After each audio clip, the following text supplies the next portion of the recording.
असम राज्य में एनडीए की वापसी, बीजेपी बहुमत से बनाएगी नई सरकार। 205 सीटों के साथ ही बीजेपी आगे, ममता की पार्टी 82 सीटों पर रुकी। पहली बार बंगाल में वे बताते चले जल्द बनेगी नई सरकार। असम में बीजेपी का ऐतिहासिक प्रदर्शन, 3 बार सत्ता में बीजेपी। बंगाल में बड़ा राजनीतिक बदलाव आया, टीएमसी का मजबूत गढ़ हुआ है ध्वस्त। बीजेपी बहुमत से बनाएगी नई सरकार। 205 सीटों के साथ बीजेपी आगे, पहली बार बंगाल में बीजेपी की जीत।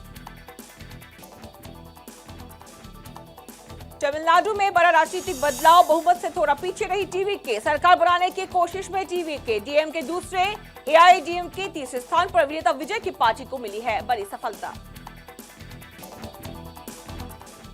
यूडीएफ बहुमत से बनाएगी नई सरकार। 79 सीटों के साथ यूडीएफ की जीत। केरल में एलडीएफ सरकार का पतन, कांग्रेस और टीवीके को कम सीटें।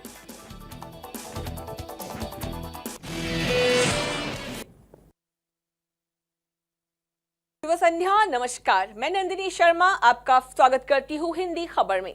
आज जानते हैं इस वक्त की सबसे अहम खबरें विस्तार से। इस वक्त की सबसे अहम सनसनीखेज राष्ट्रीय खबर, जहां फिलहाल असम विधानसभा चुनाव में बीजेपी ने शानदार प्रदर्शन करते हुए बहुत बड़ी जीत हासिल कर ली है।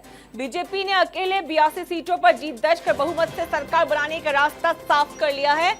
वही सहयोगी दल असम गण परिषद अगप को 10 सीटें मिली है, जबकि डीपीएफ ने भी 10 सीटों पर ही जीत दर्ज कर ली है। बीजेपी गठबंधन की इस आंधी में विपक्ष पूरी तरह से बिखर चुका है। कांग्रेस केवल 19 सीटों पर सिमट कर रह गई। वही एआईयूडीएफ और राइजरडॉल ने 2-2 सीटों पर कब्जा जमा लिया है। तृणमूल कांग्रेस को भी 1 सीट पर जीत हासिल हुई है।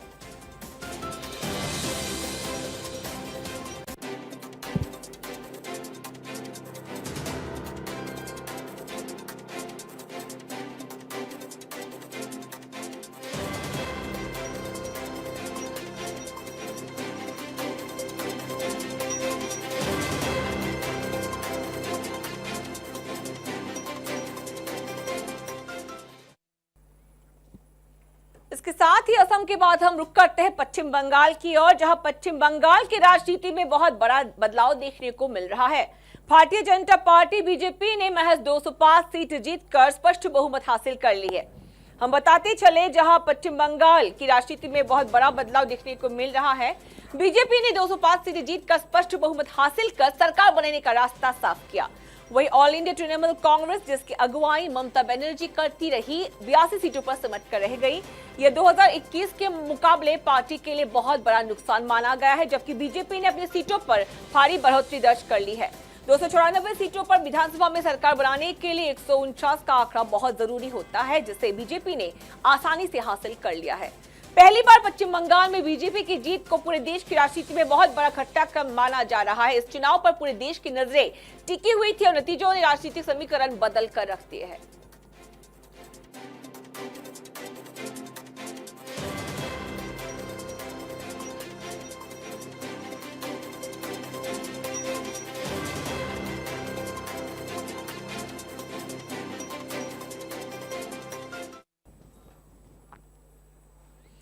इन्हीं चुनावी सरगर्मियों में खबरों का रुख करते फिलहाल दक्षिण भारत की ओर, जहां केरल की राजनीति में बहुत बड़ा बदलाव सामने आया है। जहां यूनाइटेड डेमोक्रेटिक फ्रंट ने 79 सीटों के साथ स्पष्ट बहुमत हासिल कर सरकार बनाने का रास्ता साफ किया। 140 सदस्य विधानसभा में बहुमत हासिल के लिए 71 सीटों की बेहद जरूरत होती है। वही सत्तारूढ़ एलडीएफ को बड़ा झटका लगा है और वो केवल 35 सीटों पर ही सिमट कर रह गई। ये पिछले चुनाव की तुलना में बहुत भारी गिरावट मानी जा रही है, जबकि यूडीएफ ने अपनी सीटों में उल्लेखनीय बढ़ोतरी दर्ज कर ली है। दूसरी ओर पुडुचेरी में एनआरसी ने 70 सीटों के साथ सरकार बनाने की स्थिति पहुंच गई है और 30 सीटों वाली इस विधानसभा में बहुमत के लिए 16 सीटों की आवश्यकता रहती है। यहाँ तमिलगा वेट्री कजगम यानी कि टीवीके को 4 सीटें हासिल हुई, जबकि आईएनसी को 4 सीटों तक ही सीमित रहना पड़ा।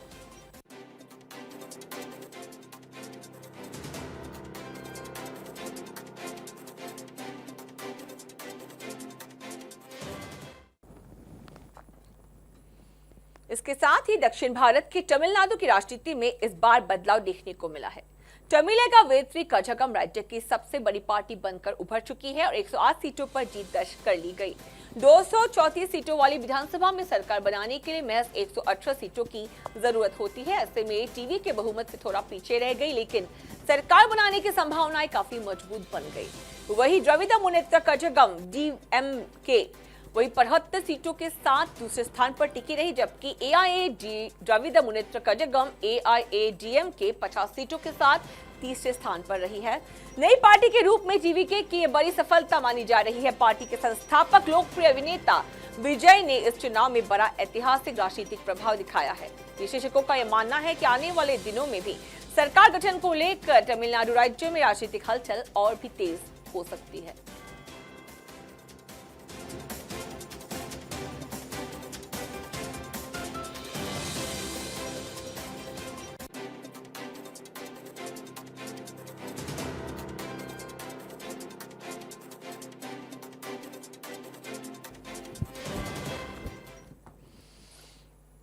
इस बार चुनावी हलचल में पूरे देश भर में जो चुनावी सरगर्मियां थी, वही खास तौर पर उत्तर पूर्वी राज्य असम की राजनीति में एक बार फिर भगवा लहर पूरी ताकत के साथ लहराई है। जनता ने जिस तरह से एनडीए को प्रचंड बहुमत दिया, उसने न सिर्फ सत्ता की तस्वीर साफ की है, बल्कि विपक्ष की सियासी जमीन भी हिलाकर रख दी। हिमंत बिश्व शर्मा के नेतृत्व पर जनता ने भरोसा जताया और विकास के एजेंडे को आगे बढ़ाने का मौका भी दिया। लेकिन इस भारी जीत के साथ जिम्मेदारियां भी उतनी ही बड़ी है। अब सवाल वही है, क्या ये सरकार उम्मीदों पर खरी उतरेंगी?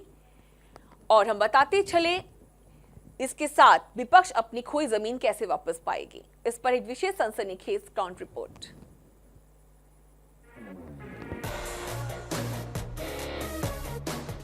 एक 102 सीटों के साथ एनडीए मजबूत, बीजेपी अकेले 82 सीटें जीती, कांग्रेस सिमटी सिर्फ 19 सीटों पर। एजेपी बीपीएफ का अहम योगदान रहा, तीसरी बार सत्ता में बीजेपी। असम में विपक्ष पूरी तरह कमजोर, असम ने अपना फैसला सुना दिया है और इस बार फैसला सिर्फ सरकार बनाने का नहीं, बल्कि राजनीति की दिशा तय करने का है। 102 सीटें, ये सिर्फ एक आंकड़ा नहीं, ये एक संदेश है। स्थिरता चाहिए, नेतृत्व चाहिए और विकास चाहिए। तीसरी बार, जी हाँ, लगातार तीसरी बार बीजेपी के नेतृत्व में एनडीए सत्ता में लौट रही है और इस जीत के केंद्र में है हिमंत बिश्व शर्मा।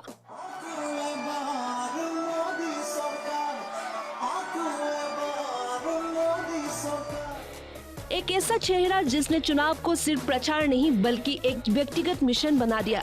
लेकिन कहानी का दूसरा पहलू भी है।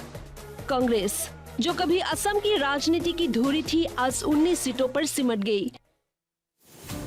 रणनीति कमजोर, नेतृत्व बिखरा हुआ और जमीनी पकड़ लगभग खत्म। और बाकी दल राजनीति के इस बड़े खेल में लगभग दर्शक बनकर रह गए। एनडीए की जीत में सहयोगी दलों एजेपी और बीपीएफ की भूमिका भी अहम रही। इन्होंने गठबंधन को सिर्फ संख्या नहीं दी, बल्कि सामाजिक और क्षेत्रीय संतुलन भी दिया। लेकिन सवाल ये है, क्या ये जीत सिर्फ जीत है या ये जिम्मेदारी का एक भारी बोझ भी है? असम की असली चुनौतियां अब शुरू होती है। बाढ़ हर साल आती है और हर बार सवाल छोड़ जाती है। रोजगार, जो अभी भी एक बड़ा मुद्दा है, इंफ्रास्ट्रक्चर, जो तेजी से बढ़ना चाहिए, और सबसे जरूरी सामाजिक संतुलन। चुनाव के साथ आरएसएस के साथ मुलाकात ने एक और बहस को जन्म दिया, सरकार और संगठन के रिश्ते को लेकर। हालांकि ये नई बात नहीं है, लेकिन यह जरूरी है कि शासन पूरी तरह संविधान और जनता के हित में चली। जनादेश साफ है, जनता ने भरोसा किया है, लेकिन भरोसा जितना बड़ा होता है, जिम्मेदारी उससे ज्यादा बड़ी होती है। और आखिर में ये चुनाव सिर्फ जीत और हार की कहानी नहीं है। ये कहानी है उम्मीदों की, ये कहानी है भरोसे की, और ये कहानी है उस असम की जो अब आगे बढ़ना चाहता है। ब्यूरो रिपोर्ट, प्रथम खबर। यहाँ हम आपको बताते चले, जहां पूरे देश में सरकार गठन को लेकर बीजेपी ने व्यापक स्तर पर तैयारी शुरू कर दी है। पार्टी ने विभिन्न राज्यों में केंद्रीय पर्यवेक्षकों की नियुक्ति कर रणनीतिक कदम उठाया है। असम में पर्यवेक्षक की जिम्मेदारी जेपी नड्डा को सौंपी गई, जबकि नायब सिंह सैनी को ये पर्यवेक्षक बनाया गया है। पश्चिम बंगाल में पार्टी ने अमित शाह को पर्यवेक्षक की जिम्मेदारी सौंपी है। उनके साथ उड़ीसा के उप मुख्यमंत्री मोहन मांझी को सह पर्यवेक्षक नियुक्त कर दिया गया है। इसके साथ ही बताते चले कि बीजेपी ने ये महज कदम मतगणना के बाद ही शुरू कर दिया। यह कदम सरकार गठन की प्रक्रिया को सुचारू और संगठित तरीके से आगे बढ़ाने के उद्देश्य से ही लिया गया है।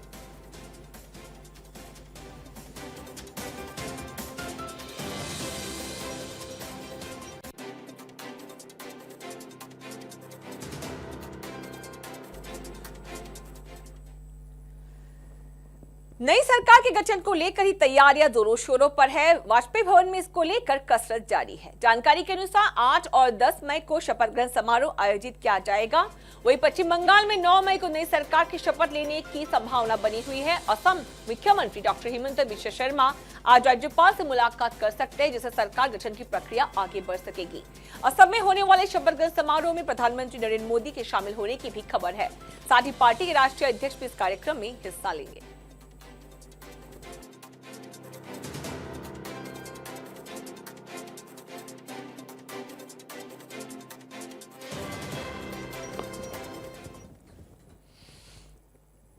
इन्हीं चुनावी सरगर्मियों के साथ फिलहाल रुख करते हैं भारत के दक्षिण भारत की ओर। तमिलनाडु की राजनीति में थलापति विजय का उभार एक बड़े बदलाव का संकेत है। उनकी पार्टी तमिलगा वेत्री करगम ने 2026 विधानसभा चुनाव में जिस तरह प्रदर्शन किया, उसने पारंपरिक सियासत को बहुत बड़ी चुनौती दी है। वर्षों से डीएमके और एआईएडीएमके के बीच सिमटी राजनीति में एक नया विकल्प उभरा है। विजय का फैन नेटवर्क, सामाजिक काम और फिल्मों में बनी जननायक की छवि उनके लिए बहुत मजबूत आधार बनी। लेकिन असली परीक्षा प्रशासन और नीतियों के स्तर पर शुरू होगी, जहां उन्हें खुद को साबित करना पड़ेगा।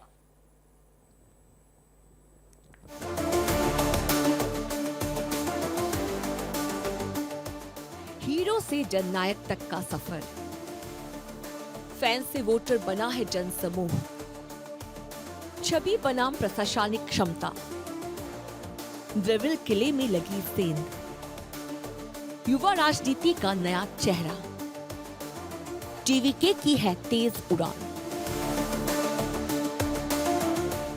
नाम विजय, काम अब सिर्फ फिल्में ही नहीं, राजनीति भी।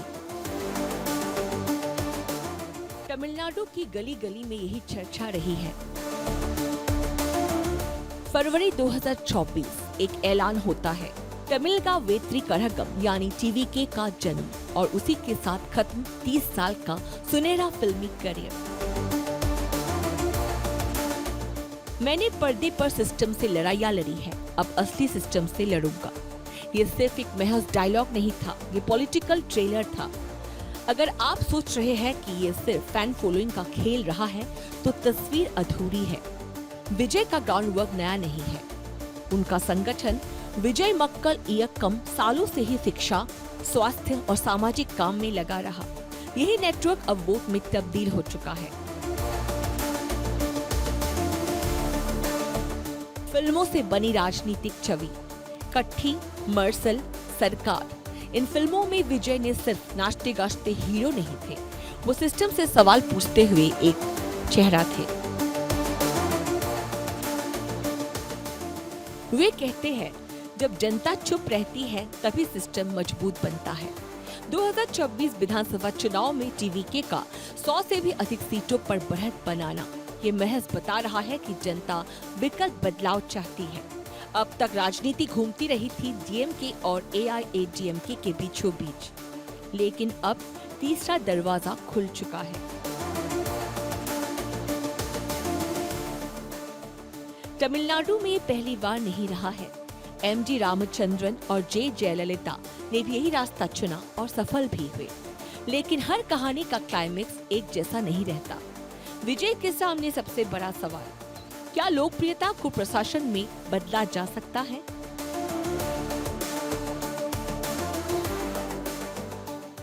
फिल्मों में एक ही सीन में सिस्टम बदल जाता है, लेकिन असल राजनीति में फाइलें, फैसले और कई जिम्मेदारियां रहती हैं।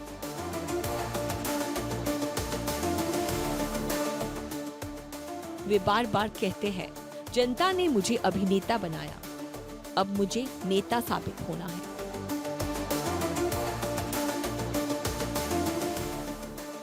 थलापति विजय की एंट्री सिर्फ एक राजनीतिक घटना ही नहीं, ये बदलाव की भूख का एक संकेत है।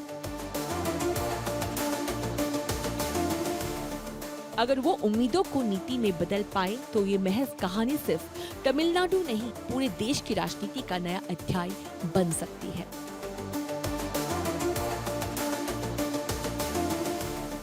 हिंदी डेस्क, प्रथम खबर।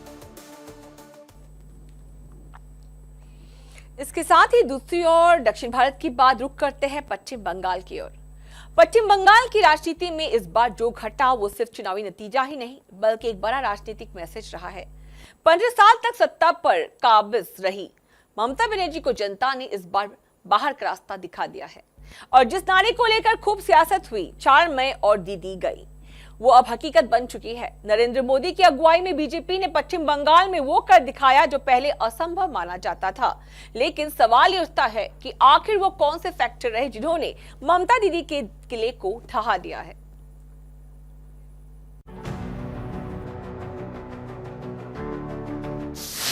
दीदी बनाम बीजेपी का सीधा मुकाबला, बंगाल में बदली राजनीतिक तस्वीर। आरजी कर केस बना है टर्निंग पॉइंट, भ्रष्टाचार के आरोपों का असर, हिंसा और कानून व्यवस्था पर सवाल, जनता ने बदलाव पर लगाया अपना मुहर। तो कहानी शुरू होती है बंगाल से, जहां राजनीति हमेशा से हाई वोल्टेज रही, लेकिन इस बार मामला थोड़ा अलग रहा था। एक तरफ थी ममता बनर्जी जिन्होंने 15 साल तक अपनी सत्ता संभाली, दूसरी तरफ थी भारतीय जनता पार्टी जो इस बार करो या मरो मोड़ में थी और रिजल्ट पूरा गेम पलट गया है। सबसे पहला फैक्टर आरजी कर मेडिकल कॉलेज केस। आरजी कर मेडिकल कॉलेज एवं अस्पताल से सामने आए रेप और मार्मिक मर्डर केस ने पूरे राज्य को झकझोर कर रख दिया। ये सिर्फ एक महज क्राइम ही नहीं रहा, ये सरकार की कानून व्यवस्था पर गंभीर सवाल बन गया। बीजेपी ने इस मुद्दा बनाया और जनता ने इसे महसूस किया। दूसरा मुद्दा ईडी की एंट्री और आईपैक विवाद। जब प्रवर्तन निदेशालय ने आईपैक से जुड़े ठिकानों पर छापा मारा और ममता बनर्जी खुद वहां पहुंच गई, तो तस्वीर ही बदल गई। विपक्ष ने इसे दखल अंदाज बताया और यही से भ्रष्टाचार का नैरेटिव मजबूत होता गया। तीसरा मुद्दा मुर्शिदाबाद हिंसा। मुर्शिदाबाद में अप्रैल 2025 की हिंसा ने सरकार की छवि को बहुत बड़ा नुकसान पहुंचाया। आगजनी, तोड़फोड़, हाईवे ब्लॉक ये सिर्फ महज खबर ही नहीं थे, ये जनता की चिंता बन गए। विपक्ष ने कहा सरकार कंट्रोल खो चुकी है। चौथा केंद्र बनाम राज्य की लड़ाई। बीजेपी ने लगातार ही आरोप लगाया कि ममता सरकार केंद्र की योजनाओं जन धन जल योजना को लागू नहीं होने दे रही। ये मुद्दा गांव-गांव तक पहुंच गया और जनता के बीच ये सवाल उठा, हमें जो मिलना चाहिए वो मिल क्यों नहीं रहा। पांचवा धार्मिक और विवादित बयान। टीएमसी के पूर्व नेता हुमायूं कबीर का बाबरी मस्जिद वाला बयान।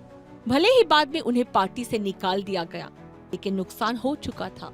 विपक्ष ने इसे खूब भुनाया। और चौथा और सबसे अंतिम बड़ा मुद्दा एंटी इनकम्बेंसी। 15 साल लंबा समय रहता है, जनता बदलाव चाहती है और इस बार वही हुआ। बीजेपी ने बूथ लेवल तक काम किया, घर घर पहुंचे, नैरेटिव सेट किया और आखिरकार बंगाल में पहली बार सरकार बनाने की स्थिति में पहुंच गई। तो कुल मिलाकर ये सिर्फ ममता बनर्जी की महज हार ही नहीं रही, ये एक मैसेज है कि जनता अब मुद्दों पर वोट करती है और अगर सत्ता में लंबे समय तक रहना है तो जवाबदेही भी उतनी ही लंबी निभानी पड़ेगी। हिंदी डेस्क, प्रथम खबर। इसके बाद चुनाव परिणामों के बाद मुख्यमंत्री डॉक्टर हिमंत बिश्व शर्मा ने प्रेस कॉन्फ्रेंस कर कई अहम बातें रखी। उन्होंने कहा कि आने वाले 5 साल उद्घाटन का वर्ष बनेगा, जबकि बीते 5 साल आधारशिला रखने का समय रहा था।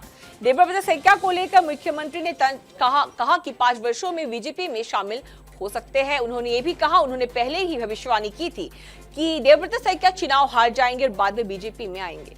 दूसरी ओर अखिल गोगोई के मुद्दे पर मुख्यमंत्री शर्मा ने कहा उनका विधानसभा में होना बेहद जरूरी है। अगर वे सदन में नहीं होते तो बाहर आंदोलन करते रहते, इसी कारण वे शिवसागर में प्रचार नहीं करने गए। गौरव गगৈৰ পৰাজয়ৰ এটা মূল কাৰণ সেই সাংবাদিক মেলখন, নহলে ইমান ভোটত তেওঁ নাহাৰিলে। মানে নিজৰ বুথতো হাৰিছে আৰু সাধাৰণতে কোনোবা বাহিৰৰ পৰা মানুহ আহি অসমীয়া জিয়াৰী বুৱাৰীৰ ওপৰত কথা ক'লে মানুহে ভাল নাপায়। আৰু ময়ো যদি বেংগলত গৈ মমতা বেনাৰ্জীৰ ওপৰত পাৰ্চনেল এটেক কৰিলেহেঁতেন মোকো ভাল নাপালেহেঁতেন। কংগ্ৰেছত বৰ্তমান ৰাজনীতি কৰা বা অসমক বুজি পোৱা মানুহৰ সংখ্যা কম। আজি আপোনালোকে চাওকচোন, প্ৰিয়ংকা গান্ধী অহাৰ দিনাখন যদি প্ৰিয়ংকা গান্ধীয়ে প্ৰথম ভূপেন হাজৰিকাৰ সমাধিত গ'লহেঁতেন, দ্বিতীয় শ্বহীদ বাকৰিত গ'লহেঁতেন, তৃতীয় জুবিনৰ সমাধিত গ'লহেঁতেন, তেওঁৰ পজিশ্যনটো কিমান ভাল হ'লহেঁতেন।